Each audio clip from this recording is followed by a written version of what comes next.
Right గా breaking news చూస్తున్నాం. కడప జిల్లా బ్రహ్మంగారి మఠం మండలం మల్లెపల్లిలో తీవ్ర విషాదం చోటు చేసుకుంది. చెరువులో ఈతకు దిగి 5 చిన్నారులు మృతి చెందారు. విషయం తెలిసిన వెంటనే ఘటనా స్థలానికి చేరుకున్న పోలీసులు గజ ఈతగాళ్ల సాయంతో 5 మృతదేహాలు వెలికితీశారు. మృతులు దీక్షిత్, తరుణ్, పార్థు, చరణ్, హర్షగా గుర్తించారు. మృతదేహాలను పోస్టుమార్టం నిమిత్తం ప్రభుత్వ ఆసుపత్రికి తరలించారు. మృతులంతా 12 ఏళ్లలోపు పిల్లలే కావడం గమనార్హం. చెరువులో ఈతకు వెళ్లిన తమ పిల్లలు తిరిగిరాని లోకలకు వెళ్లడంతో బాధిత తల్లిదండ్రులు అంతా కన్నీరు మున్నీరుగా విలపిస్తున్నారు.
రైట్ గా బ్రేకింగ్ న్యూస్ చూస్తున్నాం. కడప జిల్లా బ్రహ్మంగారి మఠం మండలం మల్లెపల్లిలో తీవ్ర విషాదం చోటు చేసుకుంది.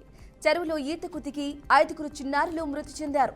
విషయం తెలిసిన వెంటనే ఘటనా స్థలానికి చేరుకున్న పోలీసులు గజ ఈతగాళ్ల సాయంతో 5 మృతదేహాలు వెలికితీశారు. మృతులు దీక్షిత్, తరుణ్, పార్థు, చరణ్, హర్షగా గుర్తించారు. మృతదేహాలను పోస్టుమార్టం నిమిత్తం ప్రభుత్వ ఆసుపత్రికి తరలించారు. మృతులంతా 12 ఏళ్లలోపు పిల్లలే కావడం గమనార్హం.